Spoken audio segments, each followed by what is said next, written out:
Hello guys, welcome back to my YouTube channel मेडोनियल with dialysis. Generally अगर हम dialysis करते हैं, हम डायलिसिस टेक्नीशियंस हैं, हम डायलिसिस टेक्नोलॉजिस्ट हैं, तो हमारे पास एक क्वेश्चन होता है कि हम अल्ट्रा फिल्ट्रेशन पेशेंट का कितना लगाएं। अगर आपके यहाँ डॉक्टर्स बता देते हैं तो वेल एंड गुड, अच्छी बात है, हमें पता चल जाएगा कि हाँ उन्होंने ऑर्डर दिया, हमें इतना लगाना है। बट अगर किसी पेशेंट के में हमें पता करना है, जैसे किसी का फर्स्ट टाइम डायलिसिस हो रहा है, उस टाइम हमें पता करना है कि उसके बॉडी में कितना ओवर हाइड्रेशन है या ड्राई वेट है patient.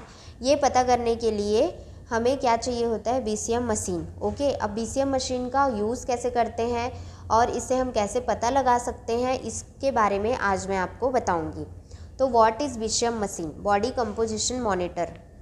Y we are using in dialysis? हम डायलिसिस में ही इसका उपयोग क्यों करते हैं?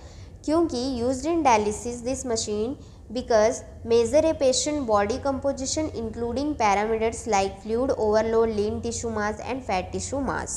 It means बॉडी में कितना उसका फ्लूइड ओवरलोड है, ये पता लगाने के लिए हम डायलिसिस में इसका यूज़ करते हैं। क्यों? क्योंकि हीमोडायलिसिस में ही हम अल्ट्रा फिल्ट्रेशन को रिमूव करते हैं ना, मतलब एक्सेस जो वेस्ट प्रोडक्ट रहते हैं वो हमें रिमूव करना रहता है। तो ये मशीन हमें बताती है कि कितना उसमें पेशेंट के में ओवर हाइड्रेशन है। Okay, BCM machine help to monitor and manage fluid levels like nutritional status dialysis patient which is crucial for the overall health and treatment. अब क्या होता है, हमें पता चल जाएगा कि हाँ इस पेशेंट का इतना लीटर है, इतना लीटर बढ़ा हुआ है या इतना ml में बढ़ा हुआ है, तो उस हिसाब से हम उसका यूएफ लगा सकते हैं, जिससे हम पेशेंट को मसल्स क्रैम्पिंग्स या हाइपोग्लाइसेमिया, हाइपोटेंशन में पेशेंट जाता है, उससे हम बचा सकते हैं। मैं बताती हूँ इसको यूज़ कैसे करना है। ये एक मशीन है, इसमें एक चिप कार्ड दिया होता है। जब तक हम इस चिप कार्ड को इंसर्ट नहीं करेंगे तब तक ये स्टार्ट नहीं होती है। बट ये चिप कार्ड को इंसर्ट करने से पहले आपको पेशेंट का ब्लड प्रेशर पता होना चाहिए, वेट पता होना चाहिए और उनकी हाइट पता होनी चाहिए इन सेंटीमीटर। ओके, देन उसके बाद हम चिप कार्ड लगा देंगे। देन यहाँ पे कंटिन्यू क्लिक करेंगे। देन हम कुछ पेशेंट की डिटेल्स है उसको फिल करेंगे कि पेशेंट का जेंडर कौन सा है, मेल है कि फीमेल है ना, वेट कितना है, पेशेंट का वज़न कितना है, ये हमें इसमें फिल करना है, हाइट कितनी है, एज कितना है, एंड इसका बीपी सिस्टोलिक एंड डायस्टोलिक दोनों ब्लड प्रेशर हमें पता होनी चाहिए। ओके, तो आप जब भी किसी पेशेंट का बीसीएम करेंगे तो उससे पहले आप उसका हाइट, बीपी, वेट, ये सारी चीज़ें नोट करके पहले रख लीजिएगा।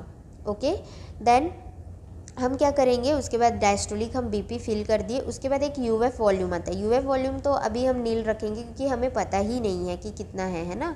उसके बाद ये इस तरीके के स्टिक्स दिए रहते हैं। ये स्टिक्स को हमें क्या करना है, स्टिकर को हैंड और लेग में लगाने हैं। ये आप कोई भी साइड्स पे लगा सकते हैं, बट जिन पेशेंट को फिस्टुला है उस हैंड पे आप ना लगाइए, उसके दूसरे वाले हैंड पे आप इस स्टिकर को लगा दीजिए, सेम हैंड और सेम लेग पे। ओके, देन उसके बाद ये लीड्स होते हैं, इस लीड्स को हम इस तरीके से पुट कर देंगे, इसमें स्टिक कर देंगे, हैंड में भी और लेग में भी। देन उसके बाद ये हमने स्टिक कर लिया।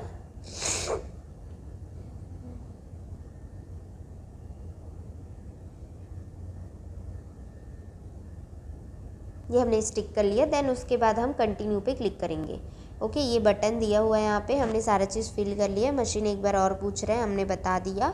फिर उसके बाद ये मेजरिंग करता है। कभी कभी क्या होती है, बैड क्वालिटी भी आती है इसमें, है ना। बैड क्वालिटी कभी कभी मशीन में एरर होती है, उस वजह से आती है। तो उस टाइम पे हमें या तो उसको फिर से हमें कंटिन्यू करना है या तो हमें कुछ चीज़ चेंज करनी पड़ेगी, मतलब जो लीड्स है उसको चेंज करनी पड़ेगी, या हमें देखना पड़ेगा कि हमने कुछ चीज़ गलत तो नहीं भरा है ना। तो हमने यहाँ पे कंटिन्यू किया तो ओवर हाइड्रेशन क्या आया, 0.2 लीटर। Okay, 0.2 litre. अब यहाँ पे इसका TW, ESW मतलब उनके बॉडी में कितना फैट है, टोटल बॉडी वॉल्यूम कितना है, ये सारी चीज़ें भी इसमें बता देती है। डाटा क्वालिटी यहाँ पे 89.6 दिखा रहा है, जो कि 90% के आसपास होना चाहिए, 90% से अबव होना चाहिए, तो वो एक अच्छा बीसीएम माना जाता है। ओके, तो थैंक यू गाइस, आज का हमारा ये वीडियो था। Keep learning, keep growing. ऐसे ही नॉलेजफुल वीडियो के लिए मेरे चैनल को सब्सक्राइब ज़रूर करिएगा। Thank you.